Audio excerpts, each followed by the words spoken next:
O Congresso Nacional, nós, senadores e deputados federais, estamos no momento em que precisamos nos afirmar como responsáveis pelas tarefas que nos são confiadas pelos cidadãos brasileiros.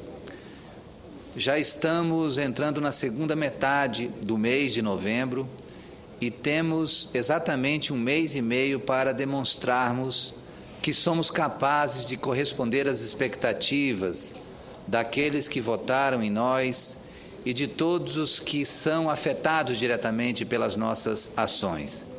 Estou dizendo isso porque é extremamente grave a situação em que nos encontramos com relação à definição dos critérios para a distribuição do Fundo de Participação dos Estados e o Fundo de Participação dos municípios. Há 2 anos, o Supremo Tribunal Federal declarou inconstitucionais as atuais regras de distribuição dos recursos do fundo, determinando ao Poder Legislativo que aprovasse até o final deste ano de 2012 uma nova lei complementar com mudanças que atendam às exigências constitucionais. É bom frisar que a decisão do Supremo Tribunal Federal aconteceu depois de uma série de ações diretas de inconstitucionalidade contra os atuais critérios de divisão do fundo. Pois bem, os 2 anos do prazo dado pelo Supremo estão se esgotando, sem que tenhamos feito a nossa parte, colocando em risco a viabilidade orçamentária de boa parte dos estados e da maioria dos municípios brasileiros, principalmente aqueles que compõem as regiões Centro-Oeste, Norte e Nordeste do Brasil. Vivemos num sistema tributário que concentra a maior parte dos recursos nas mãos da União, que, por sua vez, distribui parcelas significativas a estados e municípios segundo regras agora consideradas inconstitucionais. Esse sistema faz com que as transferências federais representem mais de 25% das receitas correntes dos estados, principalmente das regiões Norte e Nordeste e Centro-Oeste. No caso do Acre, especificamente, a participação do FPE chega a 70%. Para os municípios, a situação é ainda mais alarmante, já que as transferências federais podem representar até mais de 75% das receitas correntes de seus orçamentos. Pois bem, há 1 mês e meio do prazo fixado pelo STF, é extremamente preocupante que não tenhamos uma proposta consensuada para votar, o que, se não acontecer, implicará na suspensão dos repasses aos estados e os municípios a partir de janeiro do ano que vem. Com o peso das transferências federais para estados e municípios, é possível imaginar o caos que essa situação irá gerar. Se entrarmos 2013 sem um critério definido para a divisão do FPE e FPM, a situação dos municípios e dos estados mais pobres vai ser ainda mais gritante. Por isso, senhores senadores, é preciso que façamos todo o esforço possível para equacionar essa situação, que aponta para algo que vai ser muito desagradável para todos. E não podemos permitir que isso aconteça. Hoje mesmo, durante a reunião da comissão diretora do Senado, esse assunto foi tratado e tivemos a confirmação do compromisso do presidente José Sarney no sentido de compor com todos os líderes das bancadas para que tenhamos uma proposta consensual. O senador Walter Pinheiro está como relator da matéria. Há vários projetos de redistribuição do FPE e do FPM, mas nós precisamos encontrar um ponto de consenso para que a gente aprove essas regras até o final deste ano legislativo, porque senão vai ficar muito mal para o Senado e muito mal para a Câmara. Imagine só se esse entrave tiver que ser resolvido de novo pelo Supremo Tribunal Federal. Quer dizer, seria o parlamento praticamente abdicando de suas atribuições e deixando que o Supremo Tribunal Federal legislasse pelo Legislativo. Isso não é agradável nem para senadores e nem para os deputados. O senador Walter Pinheiro, relator do projeto de lei que altera as regras do Fundo de Participação dos Estados, está propondo, inclusive, ao senador Benedito de Lira, relator da matéria na Comissão de Desenvolvimento Regional, a apresentação de um texto único para ser levado ao plenário da Casa e, posteriormente, ao exame da Câmara dos Deputados. É preciso que as lideranças partidárias no Senado atentem para a urgência do assunto e se disponham a articular suas bancadas para formular uma proposta que possa ser aprovada antes do tempo limite fixado pelo Supremo. O nosso partido já tem posição sobre o encaminhamento da matéria, como vem sendo defendido pelo líder Walter Pinheiro. Existem hoje 8 propostas em discussão no Senado e os partidos da base aliada devem acompanhar uma que preserve em parte os critérios de distribuição atualmente em vigor, que determina que 80% dos recursos do fundo devam ser distribuídos aos estados do Norte, Nordeste e Centro-Oeste e os outros 15% restantes dividido entre os estados do Sul e do Sudeste. As eventuais receitas excedentes seriam rateadas com base em critérios socioeconômicos. É muito importante a gente reforçar esse aspecto. Nós precisamos votar alguma matéria, precisamos ter uma regra definida, ainda que seja uma regra transitória. Mas o que não pode acontecer é a gente ficar sem votar essa matéria e a gente perder um tempo e acabar colocando essa decisão nas mãos do Supremo Tribunal Federal. A proposta, conforme defendemos, deve levar em conta a adoção de um piso para que nenhum estado venha a receber menos do que já vem sendo repassado pelo fundo. Todos os estados continuariam recebendo a parte a que já tem direito e seria adotada uma regra de transição para que não haja nenhum descompasso à frente. Como o tempo urge, é preciso que nos debrucemos sobre o problema para, numa demonstração de responsabilidade política, encontrarmos uma solução. Isso porque, além das tratativas entre nós, parlamentares, é preciso ouvir o Ministério da Fazenda e o Conselho Nacional de Secretários da Fazenda, o CONFAS, para que nossa proposta nasça dentro de parâmetros realistas e viáveis. Isso sem falar dos entendimentos com os governadores, peças fundamentais neste processo, juntamente com os prefeitos. E como podemos ver, senhores senadores, tarefa que exigirá esforço considerável para ser levada a bom termo. E que, se não for desempenhada por nós, nos deixará a opção pouco recomendável de recorrer ao presidente do Senado, senador José Sarney, para que interfira junto aos ministros do Supremo Tribunal Federal, para que seja prorrogada a orientação dada 2 anos atrás. Esta opção, além de desmerecer o papel do Legislativo, já se mostra inviável, pelo que tem sido noticiado pela imprensa. Pelas notícias, para os ministros do Supremo, o prazo de 2 anos estipulados em 2010 foi suficiente para que o Congresso aprovasse novas regras para a matéria. Por isso, o melhor que podemos fazer é viabilizar a votação e aprovação do projeto no prazo estabelecido, sem mais adiamentos.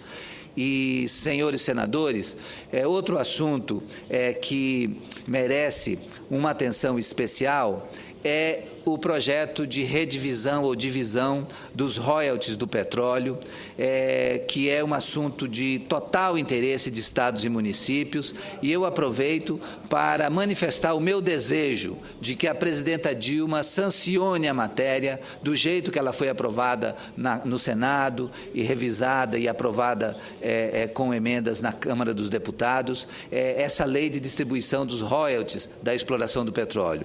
É justo que os estados hoje produtores reclamem das perdas de receita que sofrerão com a nova lei, mas, no nosso entender, é mais justo ainda que a exploração de uma riqueza nacional beneficie a todos os brasileiros, independentemente de qual seja o estado aonde morem. No ano que vem, haverá certamente o debate sobre a aplicação dos recursos, com uma nova legislação. Mas, para nós, desde já, não há a menor dúvida de que qualquer eventual mudança deve partir sempre do princípio de que toda a riqueza do país pertence a todos e deve beneficiar a todos os brasileiros. Houve-se um certo movimento por parte de representantes dos estados produtores de petróleo, no sentido de que podem vir a condicionar a aprovação dessas regras relacionadas ao FPE e FPM com relação à redistribuição dos royalties. Mas é fundamental que a gente coloque os interesses do Brasil, dos estados e dos municípios acima das nossas diferenças partidárias, regionais, porque esse momento é um momento que exige total responsabilidade de todos. E para concluir, senhor presidente, eu gostaria de fazer menção a um reconhecimento internacional que teve o nosso estado do Acre na última semana, na cidade de Washington, nos Estados Unidos, onde o Estado do Acre, a Secretaria de Estado de Saúde, teve o reconhecimento da Organização Pan-Americana, a Organização Pan-Americana de Saúde, como a segunda experiência melhor sucedida no diagnóstico e combate à malária. Então, foi uma experiência muito interessante poder ter acompanhado o governador Tião Viana, a secretária Sueli Melo, que teve esse reconhecimento da Organização Pan-Americana da Saúde, juntamente com outras 3 experiências nacionais do Equador e do Paraguai, e o Estado do Acre estava lá como o único representante brasileiro nessa premiação. Então, foi algo que nos engrandeceu e foi honroso da minha parte ter podido participar desse evento. Então, ao lado da segurança alimentar, uma das maiores preocupações mundiais na atualidade é o controle de doenças endêmicas. Por isso, gostaria de destacar aqui no plenário que o Estado do Acre conquistou pelo 2º ano consecutivo, no último dia 8 de novembro, o 2º lugar no prêmio da Organização Pan-Americana de Saúde, OPAS, concedido aos países que apresentam iniciativas com as melhores estratégias de combate à malária.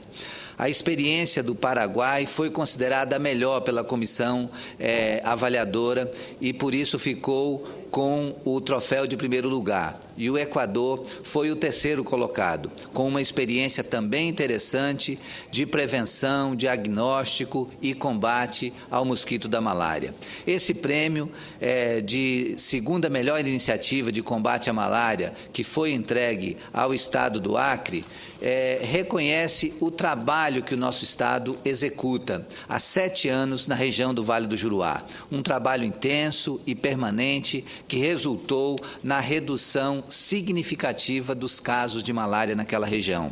O prêmio da Organização Pan-Americana de Saúde reconhece o esforço dos agentes que estão subindo os rios e levando informações aos ribeirinhos para reduzir os casos de malária e valorizar a vida. O Estado do Acre tem um dos maiores índices de malária do Brasil. Os municípios de Cruzeiro do Sul, Rodrigues Alves e Mâncio Lima, que formam o Vale do Juruá, concentram quase 95% dos casos de malária do Estado do Acre.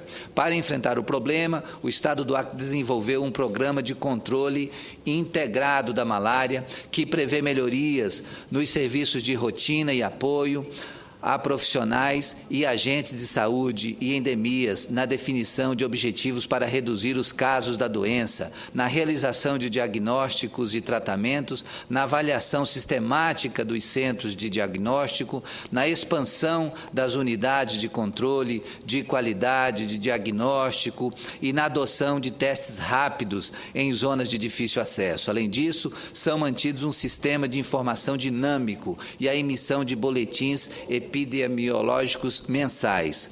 O enfrentamento da malária pelo Acre é reconhecido como um dos modelos mais eficazes por seu comprometimento, sua capilaridade, pelo atendimento às populações das zonas afetadas pela doença, pelo uso inovador dos programas escolares e pela participação da comunidade. Esse conjunto de esforços permanentes tem conseguido um impacto significativo na redução da malária em todo o Estado. E vale a pena reforçar que todas essas iniciativas contam com o apoio sempre muito atento do Ministério da Saúde, com o ministro Padilha.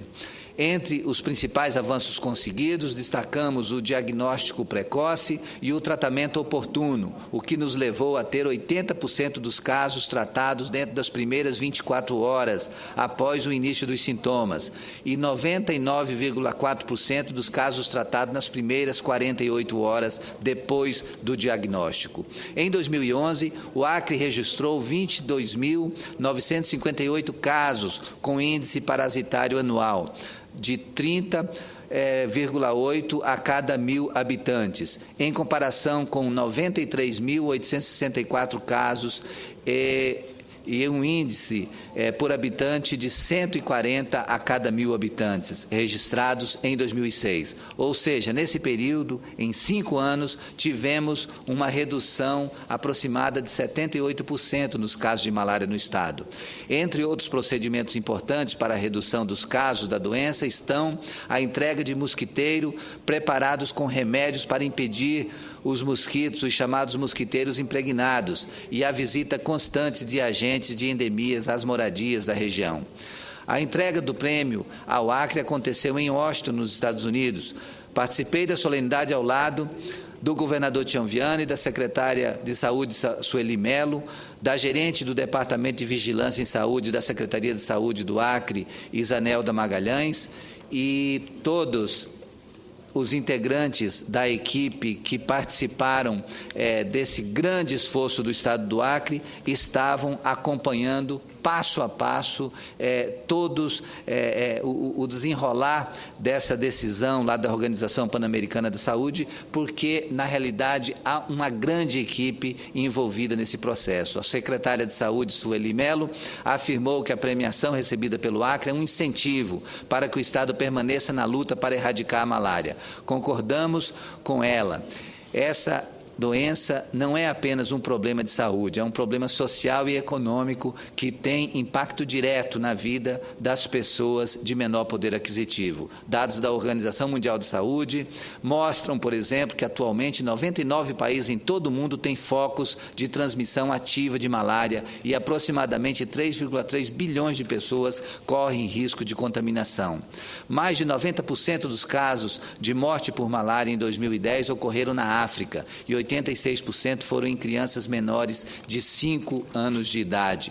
A malária tem números negativos que impressionam, mas é uma doença completamente tratável. Milhares de vidas são salvas a cada ano graças a tratamentos oportunos, mas, por outro lado, apesar da disponibilidade de medicamentos efetivos e de alta qualidade, milhões de pessoas em países endêmicos ainda não têm acesso imediato ao tratamento adequado.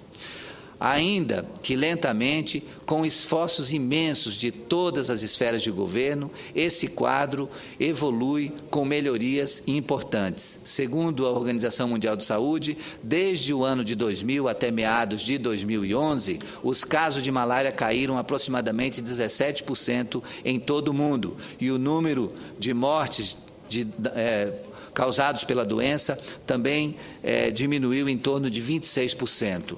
Assim como muitos países do mundo, o Brasil e o Estado do Acre estão combatendo firmemente a malária. Temos um programa específico para isso há 7 anos e não iremos baixar a guarda. Continuaremos nessa luta por uma sociedade mais saudável. Então, eu quero, fazendo esse registro aqui na tribuna do Senado Federal, levar os meus cumprimentos à secretária estadual de saúde, doutora Sueli Melo, ao governador Tião Viana, que é médico sanitarista e que tem uma atenção toda especial com a questão da saúde no estado do Acre, e quero aproveitar para parabenizar a todos os profissionais de saúde do estado do Acre, médicos, equipe técnica, enfermeiros, agentes comunitários de saúde, que têm se dedicado completamente dedicada a sua vida para oferecer melhores serviços à população. E é com esse esforço desses profissionais